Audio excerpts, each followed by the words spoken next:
जय सिया राम मेरे प्यारे दर्शकों। जैसे कि आज दशहरा है तो सबसे पहले तो आपको दशहरे की बहुत बहुत शुभकामनाएं। आप जानते ही हैं दशहरा क्यों मनाया जाता है। आज फिर दशहरे के दिन एक बार बुराई पर अच्छाई की जीत का प्रतीक रावण का अंत होगा। यह एक परंपरा है जो भारतीय संस्कृति का अभिन्न हिस्सा है। रावण दहन की इस परंपरा के साथ ही समाज को एक संदेश दिया जाता है कि बुराई का अंत निश्चित ही है। साथ ही त्योहार के रूप में यह सबके मिलने जुलने और खुशियां मनाने का बहाना बन जाता है। रावण के रूप में खलनायक और उसके भीतर छुपी बुराइयों के अंत को दशहरे के रूप में प्रस्तुत किया गया है। लेकिन यह केवल एक खलनायक के खात्मे की बात भर नहीं है। हमारे धार्मिक ग्रंथ इस बात की पुष्टि करते हैं कि रावण एक बहुत बुद्धिमान व्यक्ति भी था। सिर्फ उसके अहंकार ने उसे इस अंत तक पहुंचाया। लेकिन रावण में कई गुण भी थे जिसमें उसे राक्षस राज बनाया और जगत के स्वामी भोलेनाथ शिव शंकर को भी उसने अपनी बुद्धिमानता और ज्ञान से रिझाया। सीता जी का हरण रावण का पाप था, लेकिन रावण में कुछ गुण भी थे जिनसे सीख ली जा सकती है। खास बात यह है कि रावण के गुणों से सीख लेने के साथ ही उसकी बुराइयों जैसे अहंकार, सत्ता और शक्ति का मद, अपनों की सही सलाह को भी ना मानने की जिद और किसी स्त्री को बलपूर्वक पाने की लालसा और अपने शत्रु को कमजोर समझने की गलती आदि को न अपनाने की बात को भी ध्यान में रखना जरूरी है। आइए जानते हैं कि रावण के किन गुणों के कारण उसे अपनाया भी जा सकता है। कठिन तप के प्रति समर्पित रावण शिव भक्त थे और शिव शंकर को प्रसन्न करना आसान नहीं है।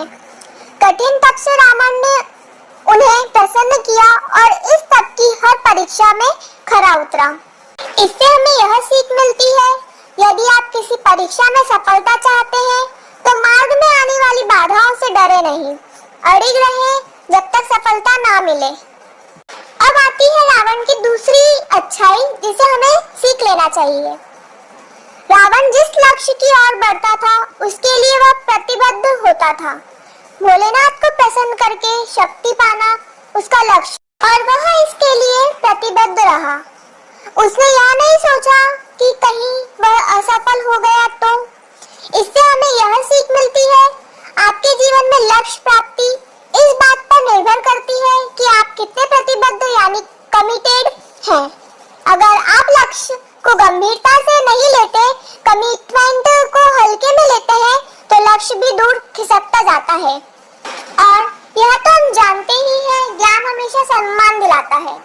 रावण कितना ज्ञानी था इसका प्रमाण उसके द्वारा रचित शिव तांडव स्तोत्र से भी मिलता है।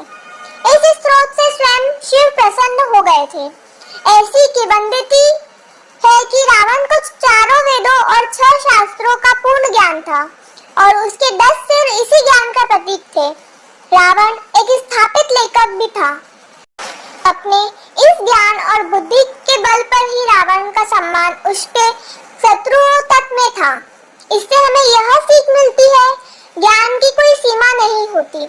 जितना अधिक ज्ञान जानने का प्रयत्न करते हैं, ज्ञान उतना ही बढ़ता है। ज्ञान उसके या किसी के भी संपूर्ण व्यक्तित्व को परिभाषित करता है।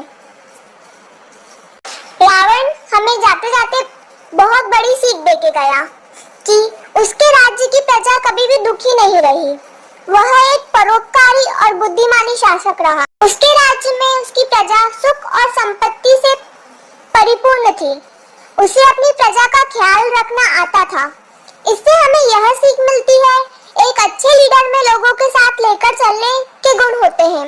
लोग अक्सर नेतृत्व के लिए उसे चुनते हैं जो उन्हें साथ लेकर आगे बढ़ने का विश्वास दिलाता है। आज के समय में जो सब अपनी जिम्मेदारियों से भागते हैं, वही रावण अपने परिवार के प्रति समर्पित था। अपने भाई बहनों का सम्मान को लेकर रावण समर्पित रहा।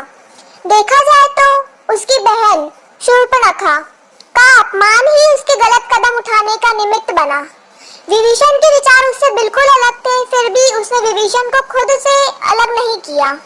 इससे हमें यह सीख मिलती है, परिवार में चाहे सबकी विचारधारा भिन्न हो, लेकिन जब मुश्किल की घड़ी आए तो पूरे परिवार को एकजुटता दिखानी चाहिए। रावण ने आज के समय के युवाओं को एक बहुत ही बड़ा मैसेज देकर गया है, सीमा का उल्लंघन न करने की हिम्मत। चाहे रावण ने एक भूल स्वरूप सीता जी का हरण किया था, लेकिन उसने लंका लाने के बाद कभी भी सीता जी को जबरदस्ती अपनाने की कोशिश नहीं की। यूं देखा जाए तो सीता जी उसकी बंदी थी, लेकिन रावण ने उन्हें कभी भी प्रताड़ना देकर पाने का प्रयत्न नहीं किया। इससे हमें यह सीख मिलती है, सीता का हरण रावण के जीवन की सबसे बड़ी भूल जरूर थी, यह बात वह भी जानता था, लेकिन उसने स्त्री के सम्मान को जिस तरह बनाए रखा, वह संयम हर व्यक्ति में होना चाहिए। किसी भी स्त्री की इच्छा के विरुद्ध कुछ करना गलत है, यह समझने वाली बात है। रावण एक वीर और निर्भीक भी था। बड़े से बड़े फैसले लेने में भी रावण हिचका नहीं। श्री राम से युद्ध के लिए अंतिम पल तक वह डटा रहा। वह यह जान गया था कि उसके लिए यह पाप है, उसका किया यह पाप है। फिर भी उसने एक योद्धा का धर्म निभाते हुए पूरी बहादुरी से शत्रु का सामना किया। हमें इससे यह सीख मिलती है, जब एक बार आप किसी विपत्ति का सामना करने निकलते हैं तो पीछे कदम हटाने के बारे में सोचना भी नहीं चाहिए। इससे निर्णय कमजोर होते हैं। हमेशा मन में यह निर्णय कीजिए कि मुझे सामना करना ही है, चाहे चुनौती कितनी भी बड़ी क्यों ना हो। इन बातों को बताने का यही कारण था कि हमें रावण से बहुत सीख भी मिलती है। जरूर रावण एक पापी दुष्ट था, लेकिन वह ज्ञानी भी था, और इन्हीं कारणों से जब रावण का दहन होने वाला था, जब रावण राम जी के हाथों मरने वाला था, जब राम जी ने लक्ष्मण से कहा था कि जाकर रावण के पैर धो, क्योंकि ऐसा बुद्धिमान ब्राह्मण बहुत मुश्किल से मिलता है। वह तो उसके कुछ पाप कर्मों या कुछ उसके पुराने कर्मों के कारण यह था कि उसने सीता जी का हरण किया और उसने अपनी मृत्यु को खुद आमंत्रित किया, लेकिन यह भी था कि उसका अंत राम जी के हाथों हुआ, जो कि बहुत ही बड़ी बात है। और शिव शंकर को मनाना, उनको प्रसन्न करना हर किसी के बस की बात नहीं होती है, और जो कि रावण ने किया था। तो हम सिर्फ रावण की बुराइयों को नहीं देखकर, उसकी अच्छाइयों को देखकर उससे कुछ सीख भी ले सकते हैं। रावण बहुत ही बुद्धिमान ब्राह्मण था, बहुत ही ज्ञान था उसको हर शास्त्र का, हर धर्म का, और इसी ज्ञान और अपनी बुद्धिमानी के कारण उसने सोने की लंका प्राप्त की थी। और अंत करते हुए मैं यही बोलना चाहूँगी आपको, रावण दहन की बहुत बहुत शुभकामनाएं। ओम नमः शिवाय।